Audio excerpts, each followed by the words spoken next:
Bueno, tengo que hacer un poco de cimbronazo sobre mi propia historia. A mí me parece que tuvo mucho impacto la lectura inicial de ese célebre texto de John Scott, eh, allá por los años, yo diría finales de la década del 80, inicios de la década del 90. Cuando de alguna manera mis intereses historiográficos van a ir radicándose cada vez más en un sentido prospectivo hacia la historia de las mujeres como condición, yo creo, de mi adhesión a la ideología del feminismo. Esto es así. Yo no puedo hacer una disyuntiva entre lo que fueron mis intereses historiográficos crecientes en torno de la condición femenina múltiple y la adhesión a la idea emancipatoria del género, ¿no?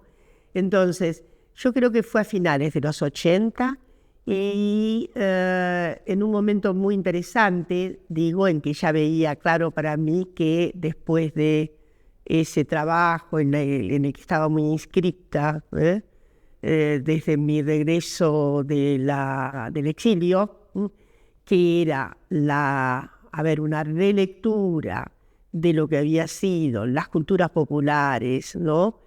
El desarrollo de una sistematicidad cultural de transmisión de la cultura alta a los sectores populares por parte de las agencias ideológicas y políticas cercanas al proletariado, ¿no?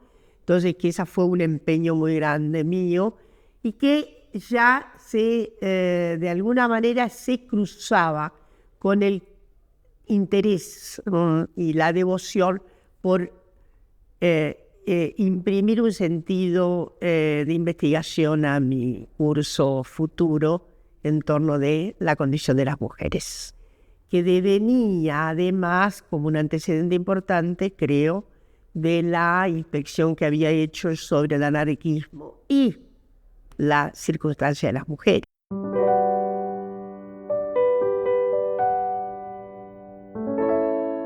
Yo estuve muy impactada con una serie de textos que para mí fueron seminales en el sentido de su reunión dentro de la maravillosa revista de Historia Social, en donde esa revista debe ser de finales de los 80 y tiene un conjunto muy, muy bueno de textos que eran claramente historiográficos y claramente combinados con género.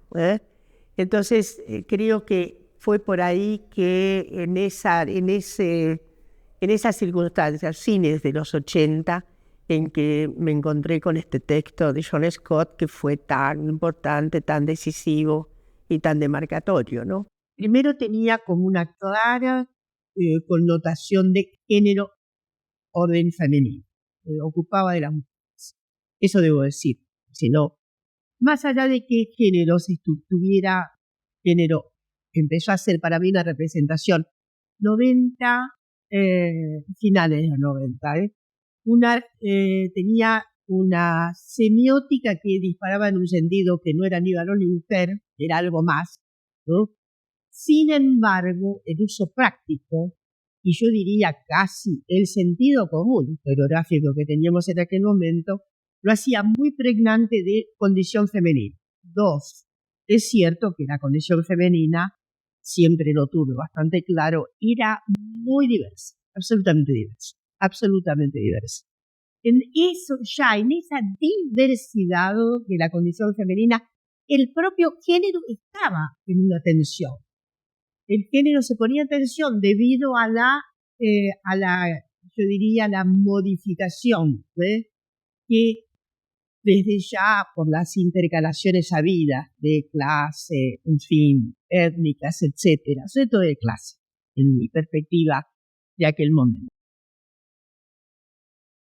Sí, después, sí, más recientemente hubo un cambio notable también en mi óptica militante, en mi óptica política, por lo cual género pasó a ser una significación muy, muy alta, sobre todo plural, plural y plural. Alguna vez me encontré dando una charla que decía, géneros, voy a repetir ese varias veces, porque no es el géneros así nomás, géneros, ¿no?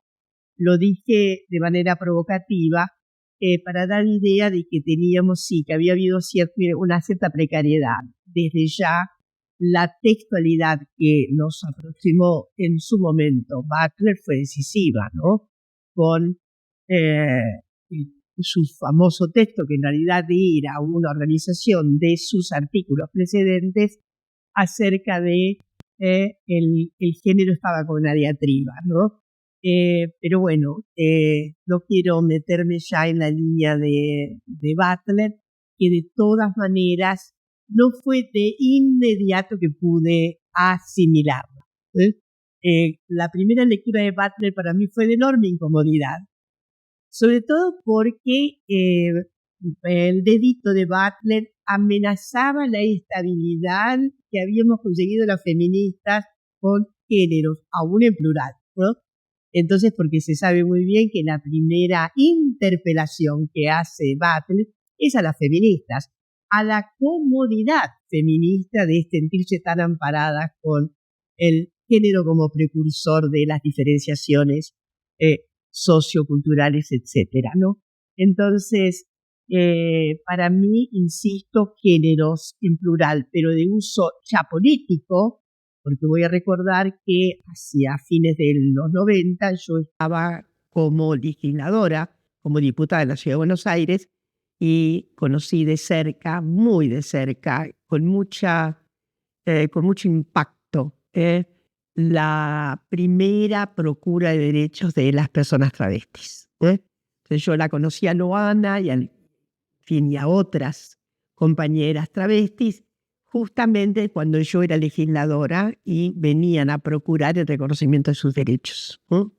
Entonces también voy a recordar que éramos muy pocas las voces feministas que nos enrolábamos en esa circunstancia de identidad con esas luchas. No era tan fácil cruzar esa admisibilidad de que las travestis tenían todo el derecho del mundo a sentirse mujeres feministas.